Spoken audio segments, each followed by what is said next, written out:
Hello, everyone, and happy New Year. I hope you had a lovely festive break, whatever you got up to. And oh my goodness, can I just say that this year we are flying. We've welcomed so many brand new six-weekers on the six-week course, and it's lovely to see some wonderful new faces and faces that are so keen to get it going as well. This is just what we want. Also, the focus groups to the inner circle are oh my gosh, I can't tell you like the level of support in those groups. They're just absolutely incredible. I'm actually doing all of the challenges. So I am on day 7, dry January. My sleep is fantastic. My workout consistency is fantastic. So do make sure that if you are struggling in any of those areas, you message me and you can go into one of those groups. It's not a case of comparing yourself with anybody else. It's a case of using everyone else's motivation, inspiration to lift each other up, which is what we're really freaking good at the squad. So yes, that's that. And I've been very busy behind the scenes doing all the choreography for the 80s aerobic social on the 31st. So if you're local, you're in Nottingham or you fancy a trip to Nottingham, grab a plus one, come along. I've got an outfit from Temu and it's bright. Put it that way. It is bright. And don't forget, we've got a special guest coming as well. A special guest who was actually an original instructor in the 80s. So make sure you do come along. It's going to be so much fun. Now, what else did I need to tell you? I'm sure there's probably something else I was meant to say. Anyway, classes have been buzzing, so full. This morning was full. Yesterday, 39 of you came along to Stronger. Amazing. And then 29 at 6 o'clock in the morning to Yogascape. And we did some of the new one as well. It's so different and really exciting. Anyway, without any further delay, let's dive into the questions because I know you're probably very busy. So let's get straight on it. Question number 1. Do you have any tips for sleep, please? Oh, absolutely. In the sleep group, we've been sharing loads of things that have been working and haven't been working every day. So, what I would say with sleep is you want to try one or two things max at once. And the first thing you've got to do is you've got to be sticking to a sleep schedule. You have to be going to bed and waking up at the same time every day, even on the weekend. This whole, oh, but I need the weekend to catch up, like, and lie in and catch up on my Z's. Yeah, okay, that might feel good that day, but it just sets your whole entire schedule out again and body clock out again. So it's really important that if you struggle with your sleep, you are regimented with this and do it for a good 2 weeks. You can have like kind of a max window of about half an hour's different. So if you did want to get up slightly later at the weekends, although I would just say just try and stick to something consistently, go to bed at the same time, wake up at the same time, do it for a good couple of weeks, see how you get on. It's also really important to have a proper wind down routine that actually tells your body that you're going to bed, but also one that really kind of calms the senses. And that might be having a time where you cut off. So, for example, for me, this past 7 days, I've been having a real strict cut-off point where laptops go down because I can be someone who would just carry on. I just carry on, keep working, because I love it. I love it. But then I'll be going to bed with loads of ideas, my head's buzzing, and I can't turn down the noise. So it's really important to have that cut-off point and then start your wind down activities, whatever they are, whether that is going to get a bath or it's going to do a bit of reading or practicing some yoga, like the pre-bedtime yogas are fantastic, particularly if you struggle with deep sleep as well, and meditation. Have your wind down routine, whatever that is for you. And I would avoid doing anything like lying in bed and scrolling through TikTok or Reels because it just it's that dopamine response that kind of wakes you up again. And that's not what we want right now. We want to be winding down. So there's two things there, sticking to your schedule regimentedly, consistent bedtimes, and creating a real good, relaxing bedtime routine. And then you've got the basics. Your room needs to be cool. It needs to be probably the coolest room in the house. We've just got a hive valve thing that goes on the radiator. I'm not very technical. We'll put it in. And we've set our room to 18 degrees. Like we always had it cool anyway, but we never really knew what temperature that room was. Now we do. And oh, my deep sleep has just gone through the roof. It's fantastic. So keep your room cool. Use blackout curtains, which we actually have. And then if you find that you're a light sleeper and you get disturbed kind of by any noise. White noise can help. So you could play that, or you could just have some earplugs. Just make sure you're regularly changing them. Um, I would also say be really mindful about what you're consuming, what you're eating and drinking before you go to bed. For example, when did you have your last bit of caffeine? And have you had any alcohol? And when was that? Are you going to bed on a full stomach, or are you going to bed hungry? You want to be mindful about all this and having your like last meal a good 2 or 3 hours before you go to bed. And that's not to say that you can't have a snack before you go to bed. I quite often do. I'll have a little bit of something just before, well, not directly just before I go to bed, but I'll have my main meal and then say an hour or so later be having some yogurt and fruit or a little bowl of cereal or something like that. And because otherwise I'll go to bed hungry and I don't want to do that. So it just depends on you and making sure that you're active. But when are you being active? Are you active just before you go to bed? Are you active? Are you doing your exercise in the morning? Because it might be worth shifting it to the morning to see if that helps with sleep later on. Even if it means, yes, it's going to be hard for a couple of weeks getting up early. Try that. Try it for a couple of weeks. You probably find that you sleep a lot harder and get to bed a lot faster. And managing your stress as well. Journaling, do a little brain dump before you go to bed. I have a little journal right next to my bed. So every night I'll just write down my thoughts or anything that's been on my mind, and it's on paper. I can see it. It's much easier to kind of deal with things then. So that's exactly what I do. Now, deep sleep, this was one of the questions in the group today. So I'm going to answer it here. You want to really prioritize things that are going to put you in a calm state of mind. So, relaxation, some gentle stretches, some pre bedtime yoga. So get yourself on demand, get on the yoga, write restorative in the search bar, write calm, write relaxing. We've got loads of things in there. Also, some breath work and some meditation, really, really important.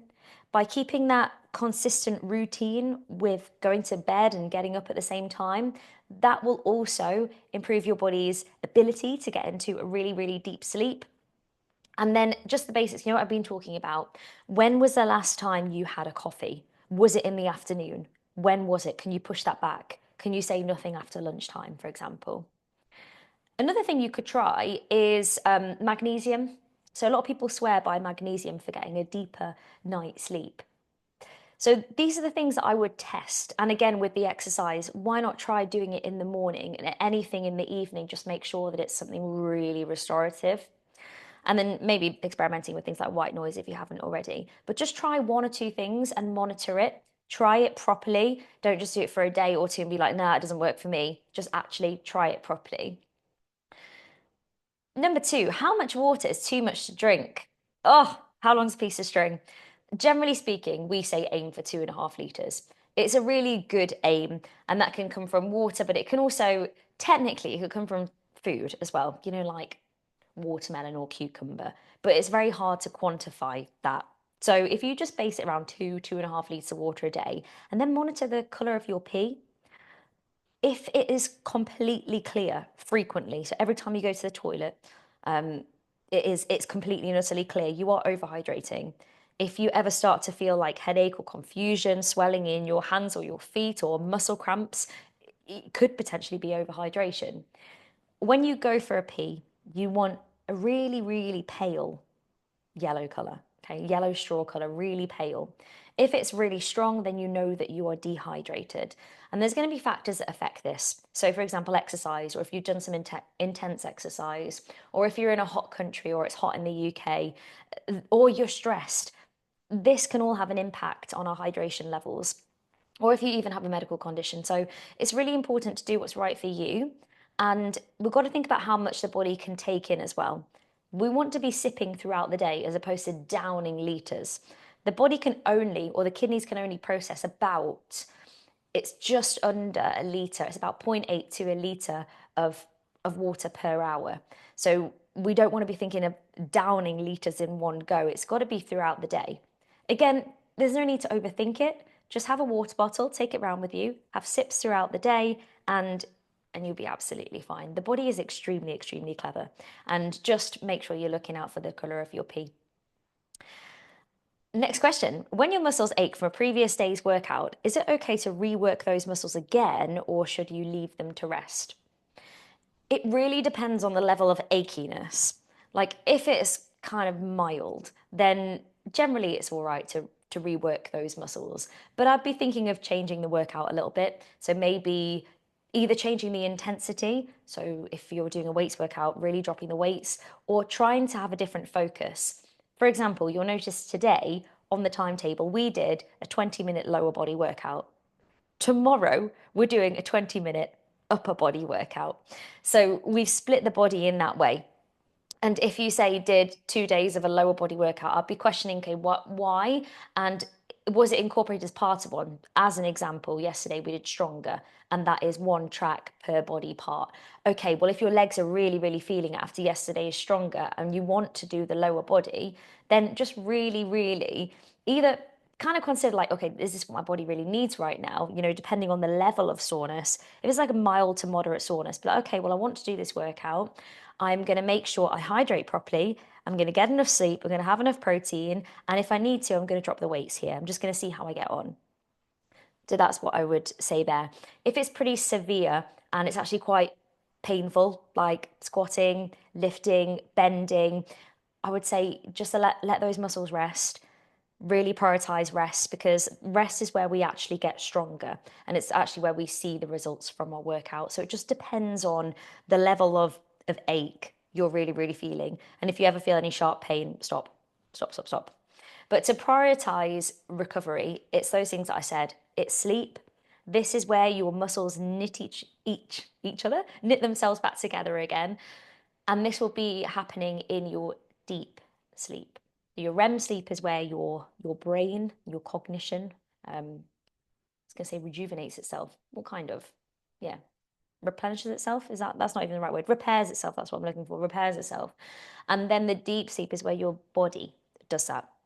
And it needs good nutrition for that. It needs good balanced diet, protein, and then carbohydrates to replenish your glycogen stores, which is your stored carbohydrates. You also need to properly hydrate to help the body flush out any kind of metabolic waste products, but also because we need water to knit the muscles back together. So they're all things, all food for thought, isn't it? But hopefully that helps. So if it's light, okay, generally fine, work the muscles again. You might want to drop the intensity, see how you get on. If it's severe, let's just give them a bit of a rest. Confused about which oils and sprays to cook with for healthier eating. I can't find the podcast RE butter or low fat spread, calories versus purity products, etc. It's a minefield. Oh, we did do one on this, Sarah. It'll be on the LMF podcast somewhere. But let's just go over it anyway. So, oh gosh, it really can be an absolute minefield. And ultimately, it's going to come down to what you actually prefer as well. Now, cooking oils, their benefits depend on a couple of things, and it's their smoke point, and that's the point at the temperature where an oil it starts to burn and degrade, and also the fat profile. So if it's full of like monosaturated fats, or like more unsaturated or saturated fats, for example, monounsaturated, polyunsaturated, is it considered more heart healthy versus not, for example? Now, olive oil tends to be something that you want to use for anything that's going to be low to medium heat cooking, like roasting, perhaps, sauteing. And it's also a really good one to use for dressings. It's really high in monounsaturated fats, which is really heart healthy and can help with inflammation. So you see it in a lot of like Mediterranean style dishes. So that's olive oil. Generally better really for yeah low medium heat and also using it for dressing. Avocado oil can be good for high heat cooking as well as sunflower oil just because it's got a higher smoke point. So you've got things like your stir fries might be better for that. Your coconut oils, if you like that kind of thing, it would be good for medium heat cooking. Do you remember when coconut oil was like all the rage and everything was all about coconut oil? It's got a higher saturated fat content. So I'd say use that in moderation just because it's been linked to things like heart disease if we overdo it. But it can be really good for baking, for frying, etc. Or if you just want to add like a bit of a coconut flavored stuff. Then you've got things like the sprays that you use. And they can be really convenient. But what I would say is look at the ingredients on that because there can be a lot of additives that are being added to those cooking sprays. It's like 1 calorie sprays and stuff. So just, yeah, have a look at that. When it comes to butter or low fat spread, generally it depends. Like everything in moderation. The good thing about butter is it's more pure. It's like a natural product. It can contain vitamins like vitamin A, and they used to be in the past. It used to be like, "Whoa, butter's bad for you. Avoid butter. It's so bad." But actually, it's yeah.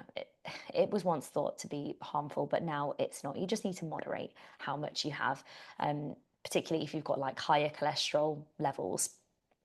Low fat spread, obviously they're lower in fat, and some low fat spreads can be higher in healthier fats like omega 3s and things. So it's good if you're trying to watch your saturated fat intake, but a lot of them can be really, really highly processed and contain trans fats, which aren't too great and can have a lot of artificial ingredients as well. So I would just check the labels, and just make sure that they're free from hydrogenated oils, which are trans fats, and just kind of any nasties. So if it were me, if I were choosing a product, I would go for something, one, that I like the taste of, and two, something that is more pure and less processed. Generally speaking, if you eat how your grandma ate, you won't go too far wrong. But aim for a balance. Aim for a balance on what you enjoy, and just be mindful of having too much of anything. I know that's like a not a have this, have that, because it just really, really depends. And I'm not a scientist, I'm not like a dietitian, but that's my kind of take on it and from the things that I've learned. So yes, that's my little take on that one. Anyway, that concludes the Q&A for this week. Thank you so much to everybody who sent the questions in. I know it's a busy week for everyone getting back into things. It's the start of January. Just take it step by step. That'll be my best advice. Take it step by step and start to implement those routines now. Get to class now. Show up for you now, and keep on going beyond these 2 weeks when, motivation can be really high because the start of a fresh new year. The first 2 weeks will always be a little bit easier because our personal motivation is high. We need to get into good routines, consistent routines, so that when that motivation starts to fall a little bit, we're already in a routine and it's becoming a bit of a habit, and then it becomes something that you just do. And just remember that. Remember this now. And also, when you're struggling, you know what to do, squaddies. Reach out. That's exactly what we're here for. So, on that note, let's make 2025 a fantastic year, and I can't wait to see you in class tomorrow, gang. I hope this has been useful. Take care, and I will see you all soon. Lots and lots of love. Mwah. And if you know anyone who wants to join us, this is a perfect time to jump on, join the 6 week reboot. Just let us know. And if you're listening to this on the podcast right now and you want to join, then come and join the best family ever. And I really mean it. We have the best fitness family, and I'm so lucky to be surrounded by incredible people every single day. Team, have a great one, and I will see you soon.